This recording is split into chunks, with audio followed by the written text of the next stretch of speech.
That's what I'm referring to, that we can only do our best and we can only ask ourselves and hope to find what our best is and then do that.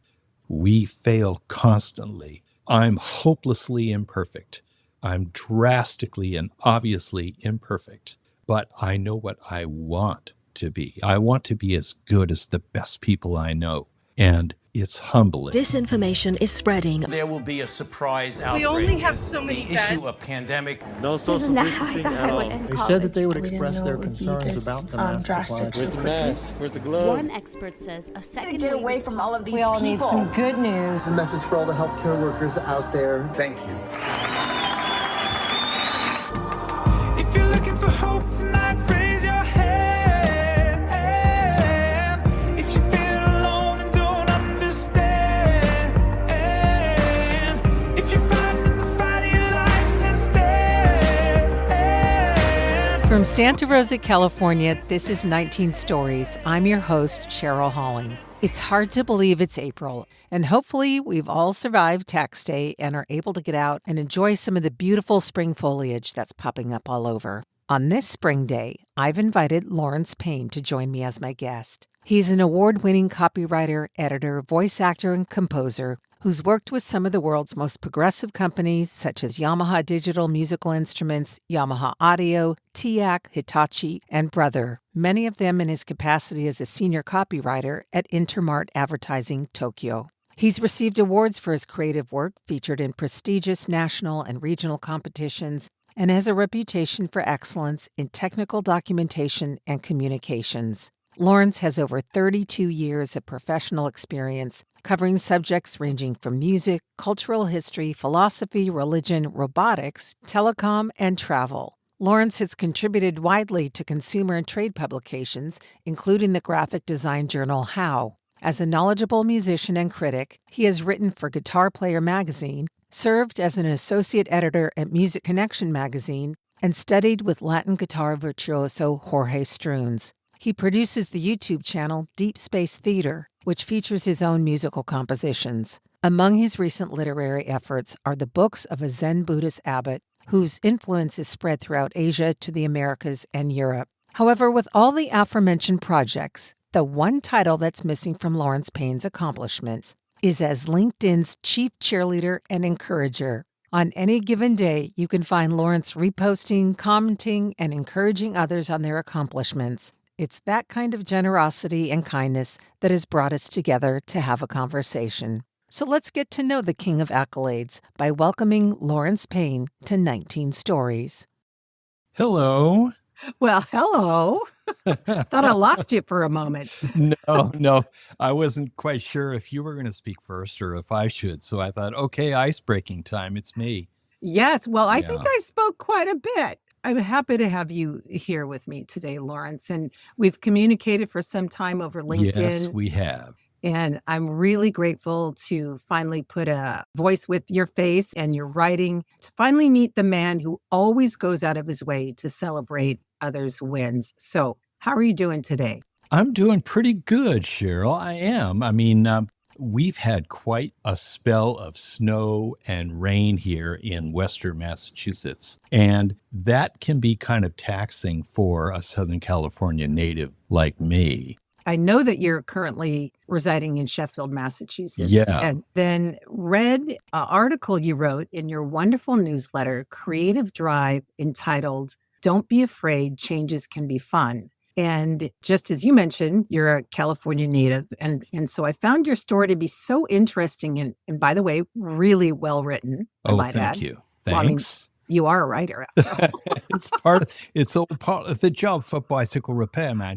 Oh my gosh. So perhaps you can recap that story a bit and share how you ended up making Massachusetts your home. Oh, well, I'll precede the time in Japan by a year or two. I guess that takes me to the start of my career as a writer. My girlfriend and I, now she's my wife of 40 years. Wow, congratulations. Well, thank you. We had gone from Los Angeles to San Francisco to try to, we were young, we were going to see the world, and that's what we picked. And I decided that I would do something I had been warned not to do, which was to call my favorite magazine and tell them I was a writer. I already had arranged an interview with a British musician, and I sold that article over the phone. I then did, I think, 5 more.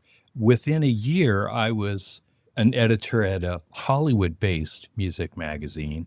And a year after that, having left that office, I decided one day to check the mail to see if anything had come in.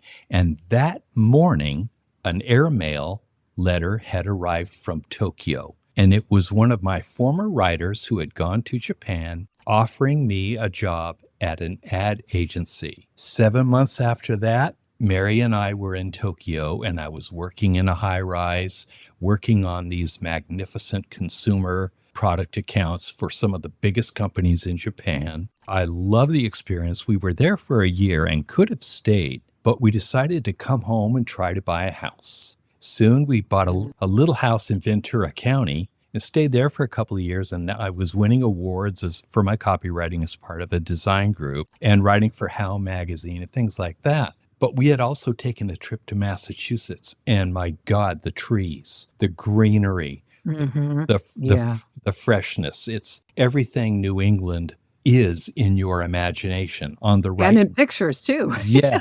On the right day, it's paradise. And so eventually we decided, let's go there. And we did. We were here for a couple of years, bought an ancient house, fixed it up, went back to California, to Lake Tahoe, stayed there for a couple of years, and then decided we'd give New England a try. By that time, we had our first child, and then we had our second child here, and they're grown up now. And though I miss California, and I miss that sun and all of that, and the culture and the people and the music and the movies, it's pretty good here. I have no complaints. People are sweet, and it's a good way of life, and it's been a great place for our kids. Obviously, it's worked out for you, but it was really interesting because in that article, you talked about how you went to Lake Tahoe, and I thought, wow, how do you go from Lake Tahoe to Massachusetts? I laughed so hard when reading that article when you wrote, and I'm going to quote if you don't mind, "Dear God, why must every change bring such upheaval? I've been good. I've worked hard. I've been friendly to people. Do you really have to send hordes of bloodthirsty mosquitoes into the hills of Massachusetts where they could drain a person of life in less time than it takes to sneeze? Please answer soon. Yours sincerely, LP." Yeah. Like, oh, if that's, I mean, it's beautiful there. And obviously there's so many wonderful things, but I will tell you, having been back there during summers and experience the mosquitoes, I can completely relate. Oh, and it depends on the year. The last 2 years, the last 2 summers, we had no mosquitoes. I think I saw 1 mosquito last summer, and it was just, who knew? There's no reason for it. 1 year is as wet as the next, but they build up and they hatch out and they will eat you alive. So yeah. They have a party. Yeah, isn't it interesting how there is no rhyme or reason? I lived in the South for a couple of years, and the cicadas. Oh, yeah. You'll have 1 or 2, and then, well, you always hear them in the trees, but as far as swarming, they'll come after 8 years or 10 years, whatever. Yeah. So in that same article, I read about your first summer in the house that you rented, which is what I think the one that you spoke about when you first got there. Oh, yeah. The little haunted house. Yes. And you put in big caps. It was haunted. So not to digress too much, as there's so much I want to talk to you about, but touch on that for a moment and why on earth you stayed through even one of the experiences you shared. Well, because this is the Berkshires. This is where you'll have Tanglewood and Jacob's Pillow Dance Festival, Shakespeare and Company, all of these cultural attractions to which people from the cities, New York, Boston, wherever, flood in the summer, inundate the place. And so if you're lucky enough to get a little place to rent while you're shopping for a house, you keep it. And this one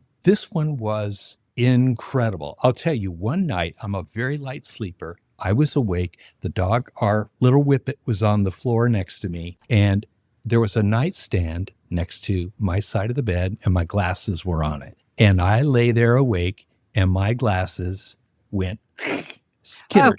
Okay. So, you know what? Apparently, not only are people coming in droves for the cultural festivities, but ghosts are too. Yeah. I mean, I can't even imagine witnessing that and even staying one more moment. Well, it was something. I mean, it continued. There were a couple of other events. And then a year or two after that, my wife and I were at a dinner party and we met someone who had a cleaning business. And she mentioned a house that she and her crew had visited once. And they told the owners, we are not coming back. That is haunted. And I said, where's the house? And it was the one. It was the same. It was yours? Yeah. It was yours. Oh, It was that's the same so place. interesting. Yeah. That's so interesting. And again, I didn't mean to go off into that. I have entered. Oh, it's okay. Yeah, I had a friend who flipped places, and he took me to see one of the places he was thinking of flipping. And we both walked in, and immediately there was a presence, and we just went, okay, we're out of here. So let's move on to all the good things about Lawrence. And you've had such an impressive 32, well, actually longer than that. It's probably been a 35, 40-year career. And as I mentioned in your intro, various fields like technical documentation, journalism, copywriting, et cetera. And so I appreciate you sharing about how you began your career, but I'm curious what drew you into those areas of technical writing in the first place. Well, I was always a fan of writing. I loved the activity. I loved the thought that went into it, the process, the questioning, the wondering, the exploration, all of that. So whether it was fiction or anything else, I was fine with it. But I came from a Catholic school background, and they emphasized writing, and they emphasized the fine points of grammar and punctuation and all of that.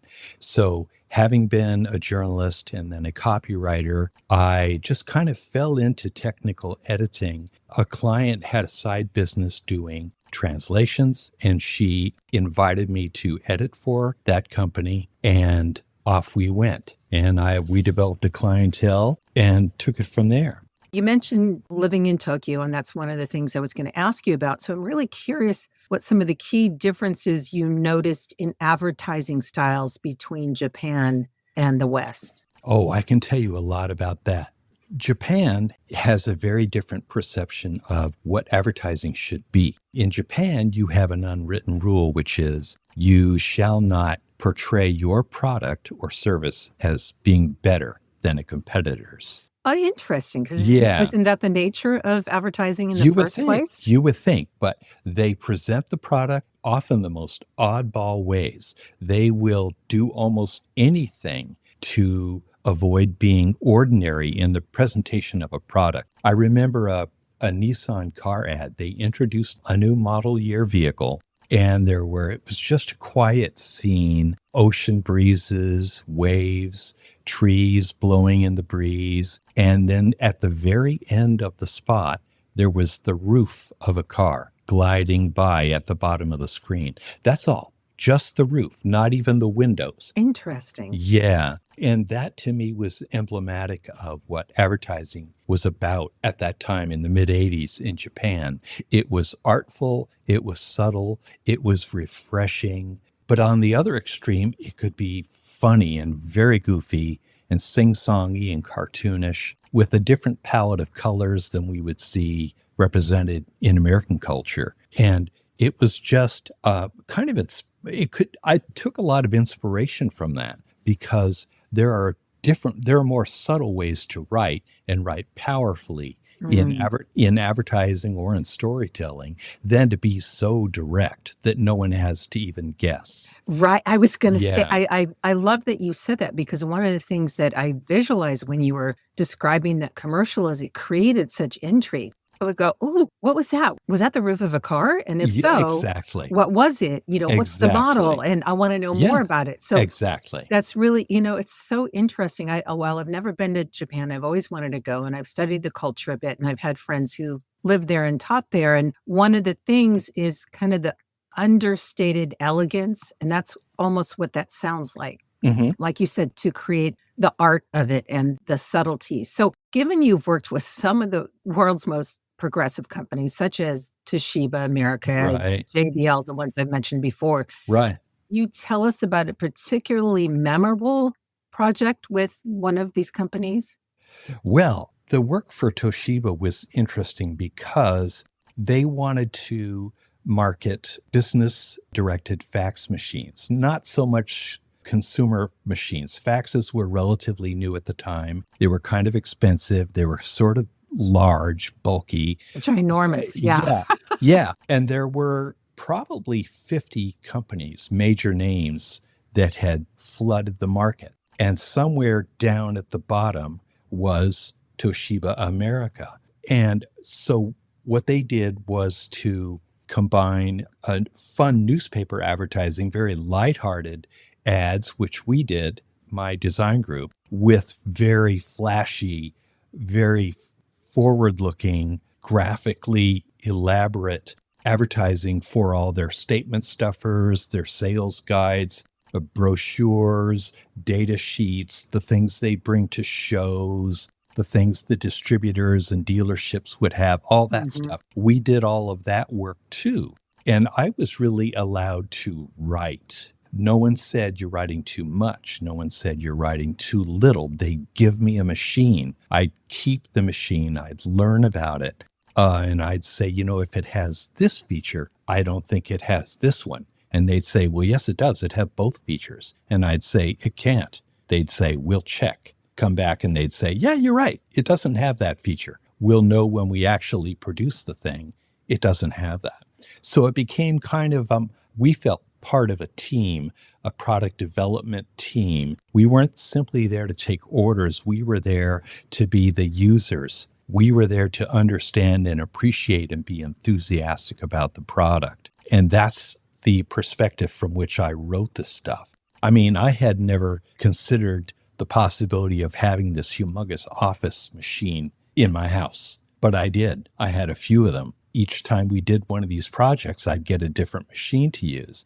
And I had to be enthusiastic about it. I had to appreciate the story of the company and that division and its success. As a result, we took them from somewhere in the lower 40 or in the upper 40s out of 50 to the top 10. They were a top 10 market share company in the U.S. And we started working with their copier division, and I scripted a video for them and did lots of really interesting things. They talked with us about doing a national commercial. And of course, at the time I didn't really have the capability for that.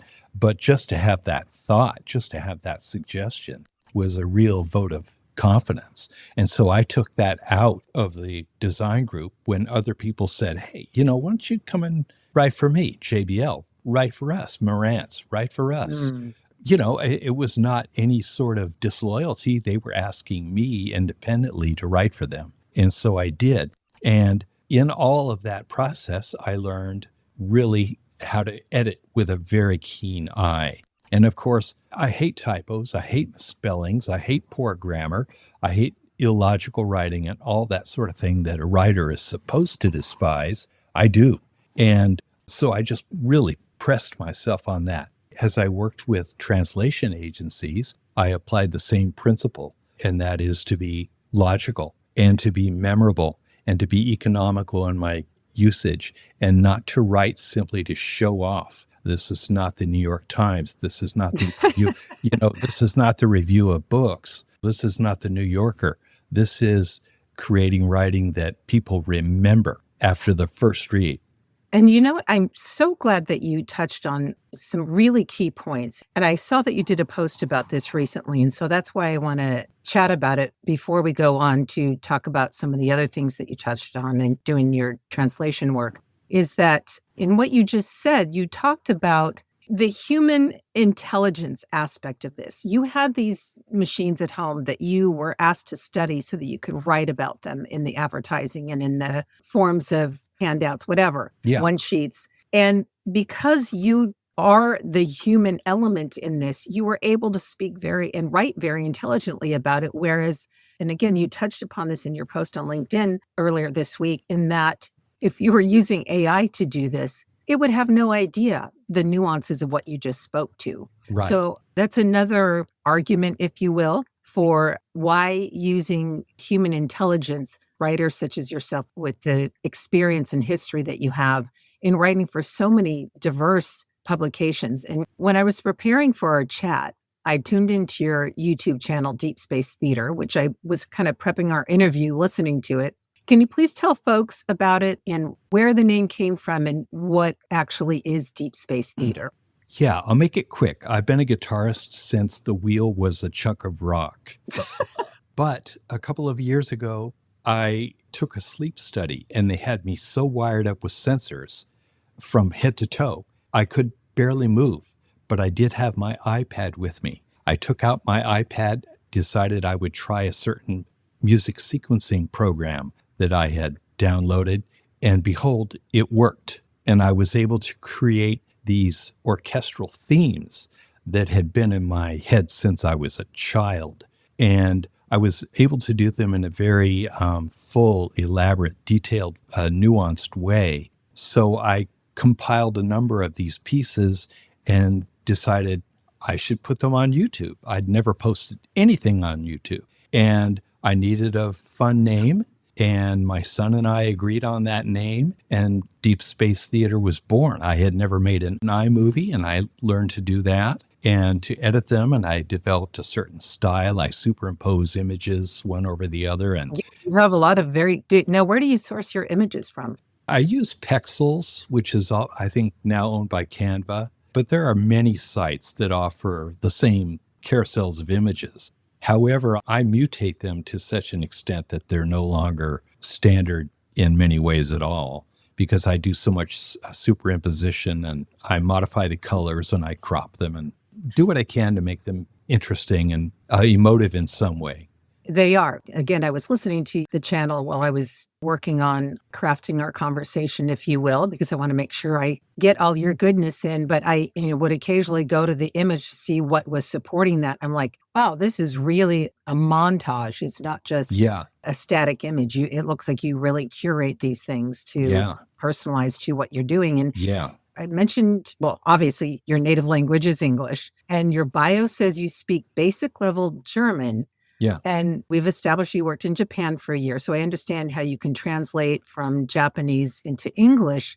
But how are you able to, because I came upon this as well, and I went, okay, you translate written Portuguese, Spanish, Chinese, Korean into English without speaking those languages? Well, what I see, because I work with translators or translation agencies, they provide the English. I did study German in school, and so occasionally I'll see a German document or I'll see an English document that is not fully translated, and I'm able to figure it out and use Google Translate, which is sinfully bad, but it gets me to the point where I can edit these things in English and make sense out of them. Japan is a funny language because you can pick up spoken Japanese. You can get certain words, and eventually in time you can make some sense out of it if you watch a lot of TV and you're out in the city a lot.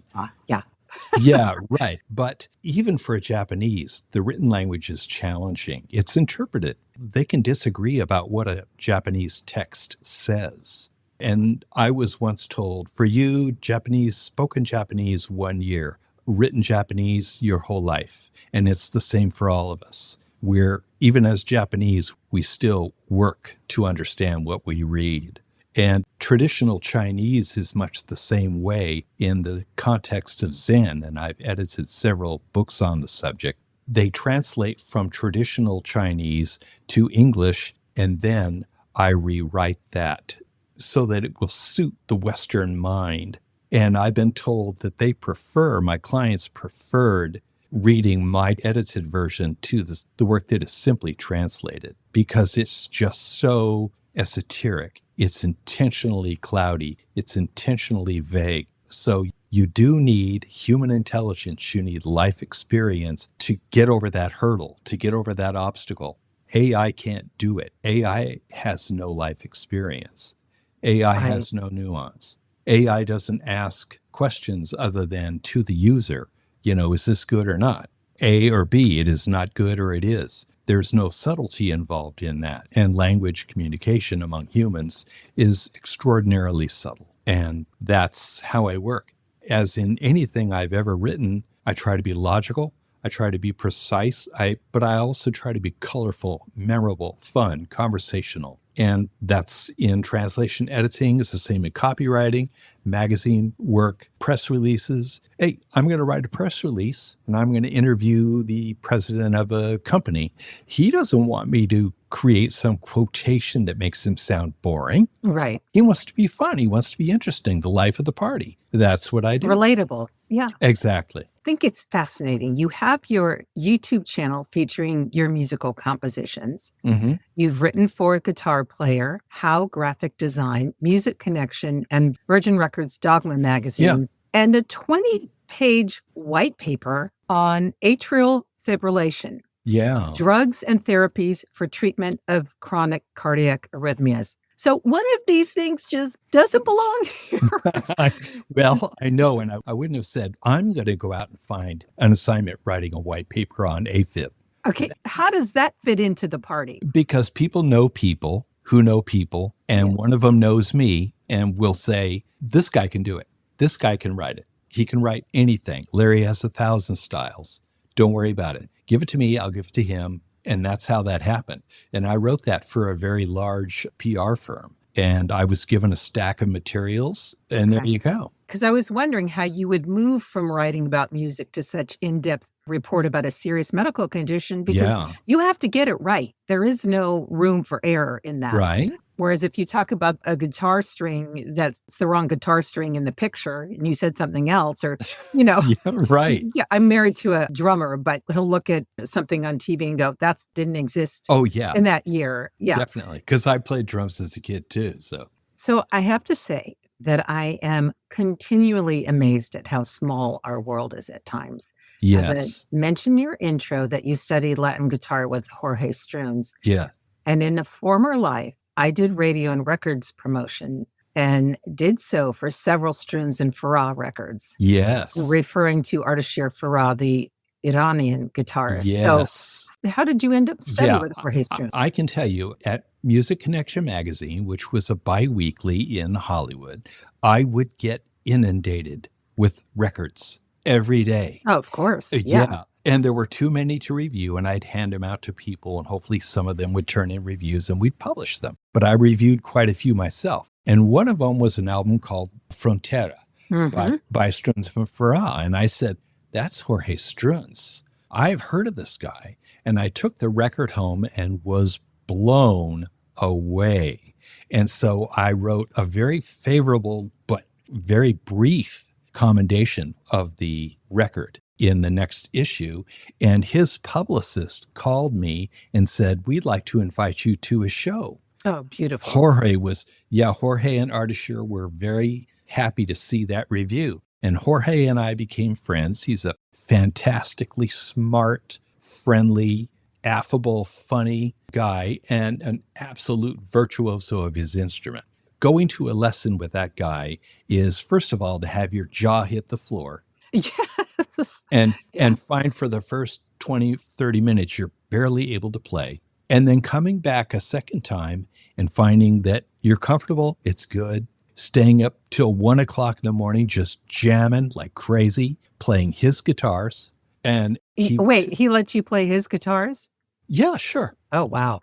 Yeah. Okay, well, that's not always the case with musicians. That's their voice. Yeah. So, yeah. He had a nice takamine that I would play, and then he would play his Spanish handcrafted things. And sometimes I would bring my own guitar, but they were electrics. So in order to be heard acoustically, I would just grab one of his. And he's an exceedingly generous person. And his wife, Kathleen, was just charming. And they're so knowledgeable and so smart. And they travel the world. They do concerts all over South America. They're still traveling, if I'm not mistaken. Yeah. And I mean, he's one of the world's great musicians. So it was an honor. And I'm very proud to say that I did study with him, that I did take several lessons, and they would last a couple of hours of just playing. That's amazing. Like I say, when I read that, I was like, it really is a small world. And yes. I know we're getting close to wrapping up, but I want to make sure I touch on the voice work that you do. Yeah. As I think you must have found a way to stretch the time continuum in order to fit with everything else you're doing. So How do you find time to do voiceover work? And are they related to your technical or musical writings or something? Well, the voiceovers have always been on a request basis. When I was a kid in San Francisco representing graphic artists and writing my magazine articles, one of my graphic arts clients invited me to do a radio spot for a jewelry store for which he did all the advertising. And so I sat in this dark little studio somewhere downtown, and the engineer said, "Go, read." And I read, and he said, "Okay, you hit that in 59 seconds. I need it in 58. Can you do that?"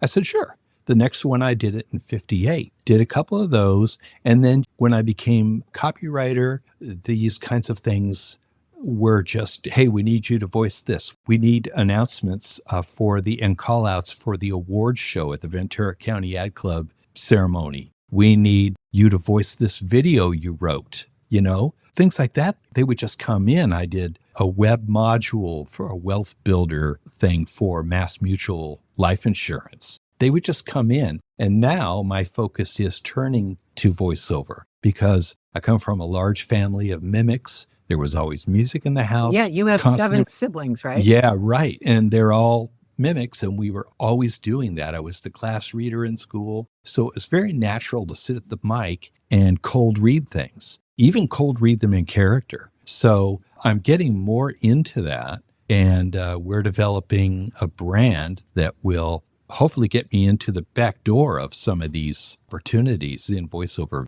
And I'm not saying it would ever be easy, but I do happen to believe in myself. I have the power of belief. I'm self-taught in everything I do, family educated. And it's just, to me, it's another challenge. It's something you think about, you ponder, you question it, you rehearse it in your mind ad infinitum, and then you go for it.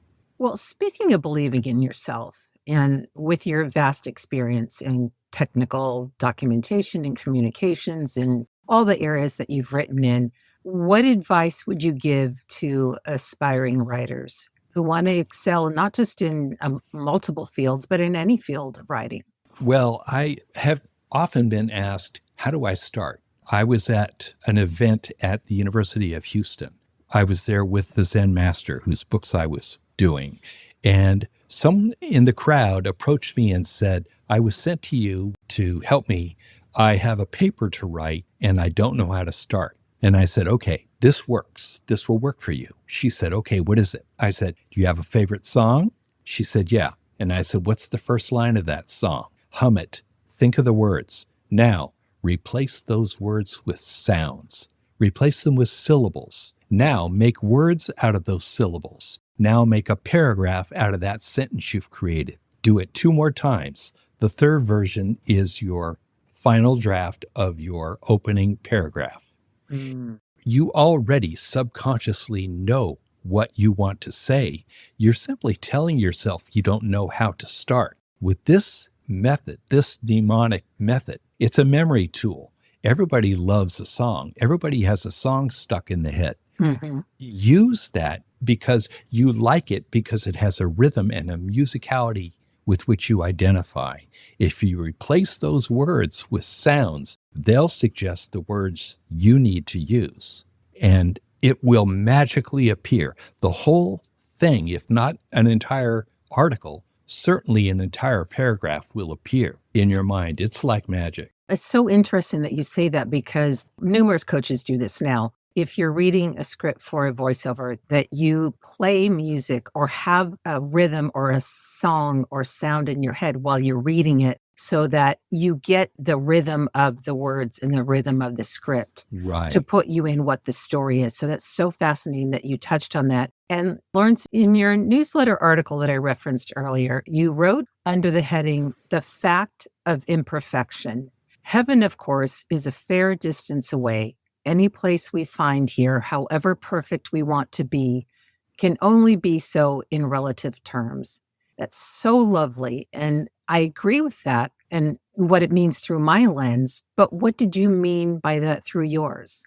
Well, I can give you a story from one of my early meetings with Beyonce, the Zen master. Thank you. I'm glad you mentioned him because I was going to mention that earlier. His name is Miao Tsan, Yao San. He's Taiwanese. Now, I had met with him, and he's pretty much a holy man, though he claims to be quite ordinary. But he has so fiercely dedicated his life to the betterment of society that absolutely nothing gets in the way of that mission. But he talks about it being a person-to-person-to-person process.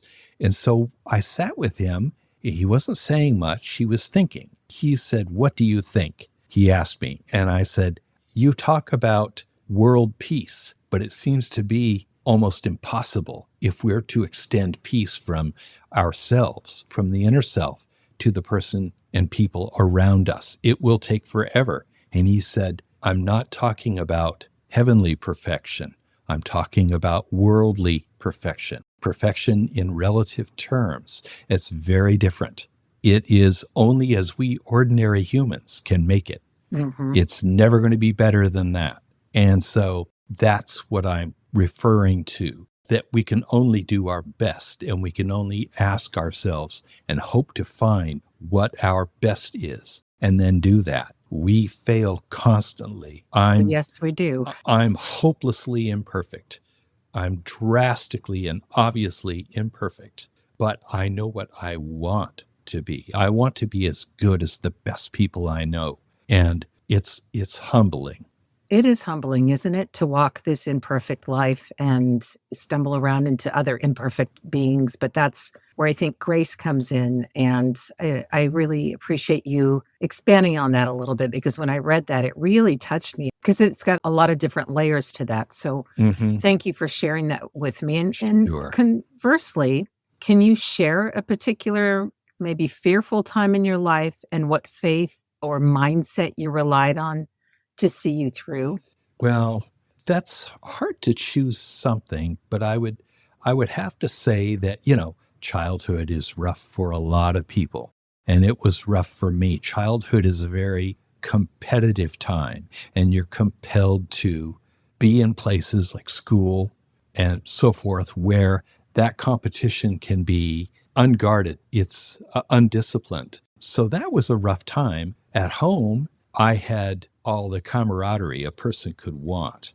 I had all the laughter and music and art and literature and conversation and aspiration that a person could hope for. So I just had to believe that one day I could be free to experience a life that was more like what I had at home than what I had elsewhere. So that's what I'll say about it. It takes a long time to get through these things and to understand them. And I'm an optimistic person, so I've had to remind myself of that. And the fact that I'm imperfect, I accept, and I don't like it, but I also accept that others are imperfect, and everyone else had to learn similar life lessons, and I know they do. Beautifully said, because if we remember that and acknowledge that and accept it, it makes relationships a whole lot easier. And I'm still learning it.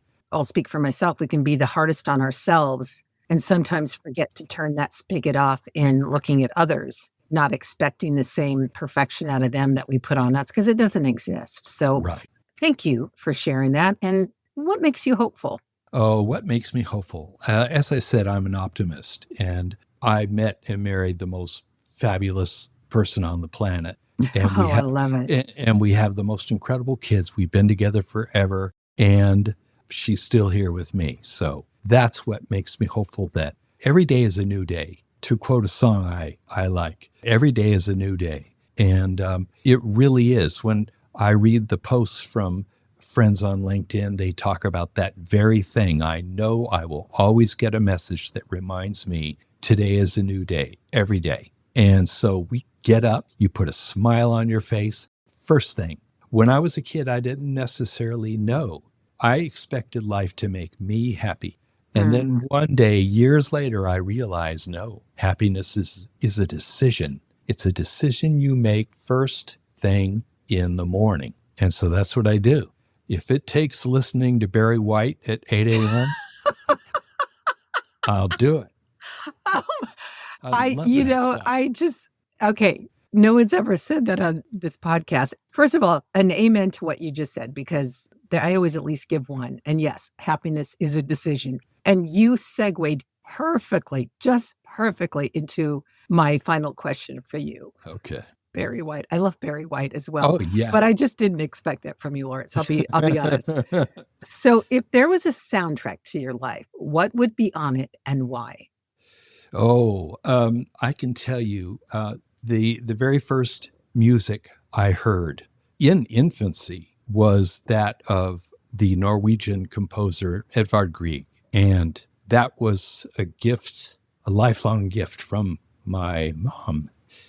And so that's what it would be. The music of Grieg, the music of Sibelius and Ravel and Chopin and César Franck and Brahms and Beethoven and Aaron Copland. I would bathe in that stuff. Jimi Hendrix too, and the Moody Blues, and all the musicians whose art was influenced by these timeless themes, simplified and made memorable, made compact, like beautiful drops of honey from out of a cloud. That's the kind of music that would be my soundtrack. Hopelessly optimistic, forever imperfect, and humble. And let's not forget Barry White. And Barry White, too. Let the music play all night long, baby. That song has been in my head for the past week. You can see him do it live. You can see him do it live on YouTube in front of this vast audience in Spain or somewhere. And it is incredible. You got to see that.